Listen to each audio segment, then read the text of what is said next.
I am Ferdinand Marcos, and I am the President of the Republic of the Philippines. I stand today on behalf of 110 million Filipinos. Hello universe, it's me again. Shoutout sa inyong mga kababayan. But anyway, mayroon akong upload videos update. Sabi po dito ni Arnold Clavio.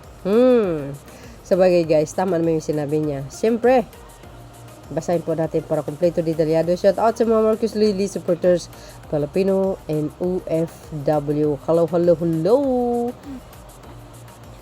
April 6, 2026.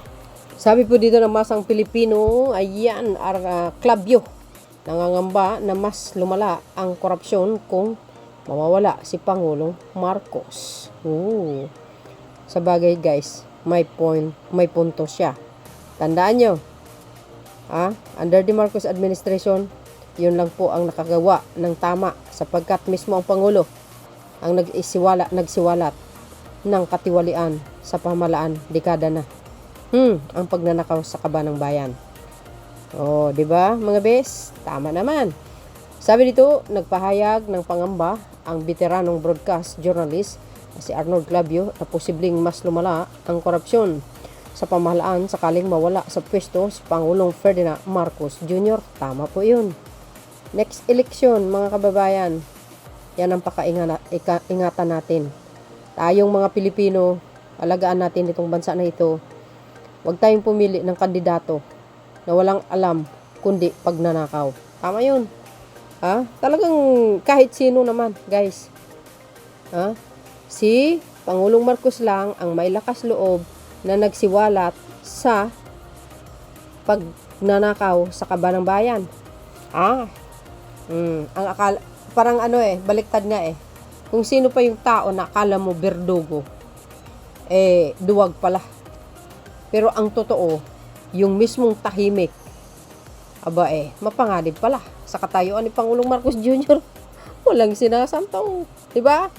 Ayon kay Clavio, sa kasalukuyan ay may mga isinasagawang investigasyon. Yes, ang pamahalaan laban sa umanay malalaking kaso ng katiwalaan, kaya't kung magkakaroon ng pagbabago sa liderato ng posibleng maantala o hindi na maipagpatuloy ang mga kasong ito. Posible. Diba? Kasi ang Pangulo guys, nakabantay yan, nakamonitor. Kailangan tuloy-tuloy ang pag-iimbestiga. Diba? Pero kung iba yung pumalit sa 2028, kung yung mga gusto nila na iupo, patay na, wala na. Baka pagpugaran tayo dito ng mga chikwa, sa totoo lang. Tuloy, giit niya kapag natigil ang mga investigasyon, maaaring magkaroon ng pagkakataon ang mga tiwaling opisyal na makaiwas sa pananagutan at lalo pang lumala ang problema ng korupsyon sa gobyerno. Yun ang pakaingatan ng sambayan ng Pilipino. Dapat iboto ang tamang kandidato sa darating na sa next administration. Kung marami lang kapatid si Pangulong Marcos Jr. na pwedeng tumakbo, well, bakit hindi? Si Madam Irene.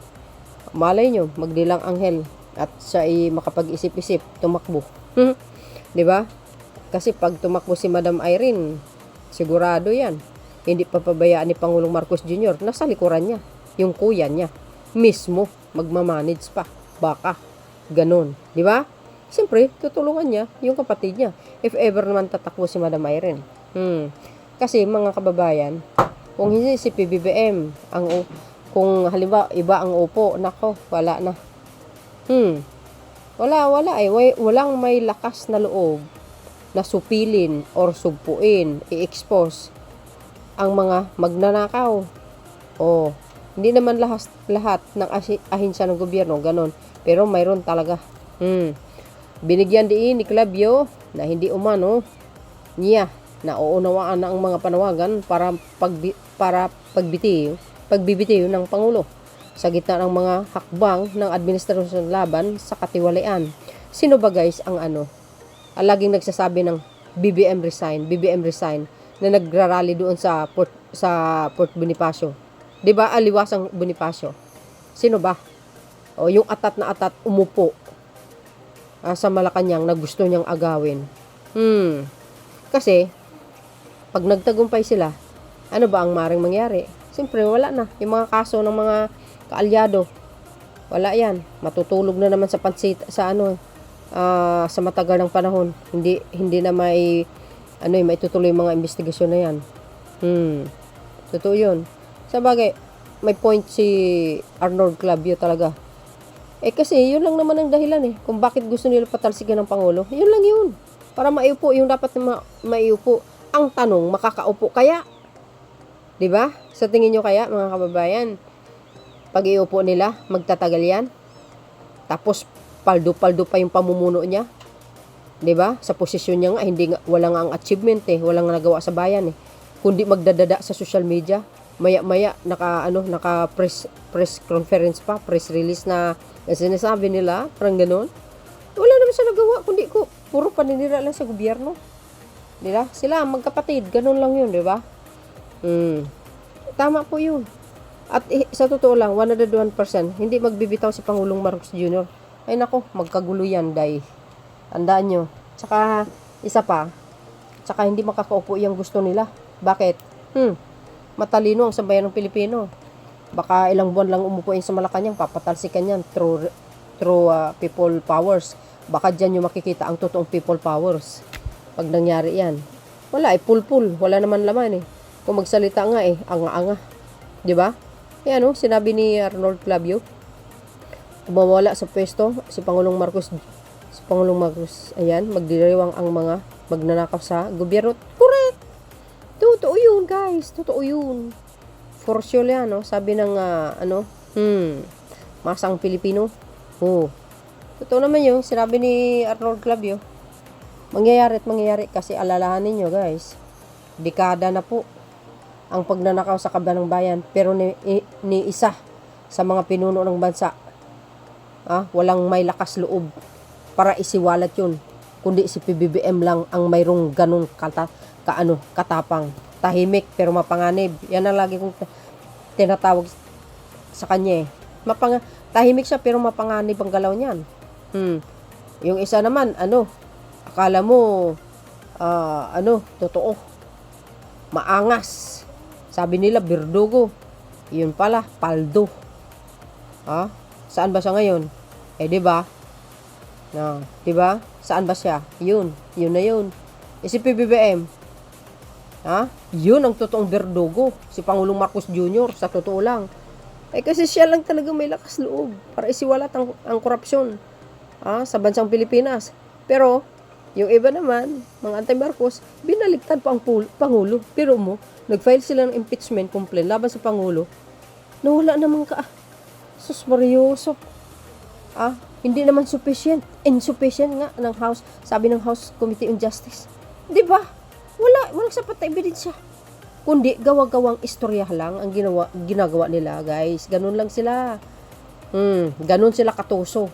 Ang akala nila kasi kayang-kaya nila si PBBM. Doon kayo nagkamali. Di ba?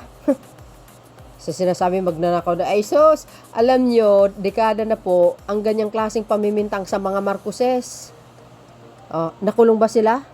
Walang nakulong. Ben sa panahon pa ng ama niya, sa nanay niya. Sinampan nga ng dilaw ng kaso doon sa Amerika. Ngayon ang tanong, nanalo ba ang kalaban? Wala. Bakit? Sampal sa mukha nila yun. Bakit? Nanalo ang unang ginang. Kasi kakampi nila ang katotohanan. Yun ang totoo. Kaya itong sabi ni Arnold Clavio, syempre, tama to guys. May punto siya dito. Baka maubos ang kaba ng bayan, lalo. Nakakalungkot yung ganun So, pagdating sa next administrasyon maging magbatsyag tayo, mga kababayan. Huwag natin hayaan na nakawan tayo uli. Tayo, mga Pilipino, magkaisa. Ganun, di ba guys? So, yun ang aking pinaka-latest updates. Guys, kayo, anong mga komento nyo tungkol sa sinabi ni Arnold Clavio? Ayan, alam nyo kung sino-source natin. Thank you guys for watching. See you again on my next upload. Ayan, comments ka lang sa comment section. Don't forget to follow me, likes, and hit the bell para lagi kayo update sa aking mga upload video. There's more. God bless Philippines. Bye everyone. Bye guys.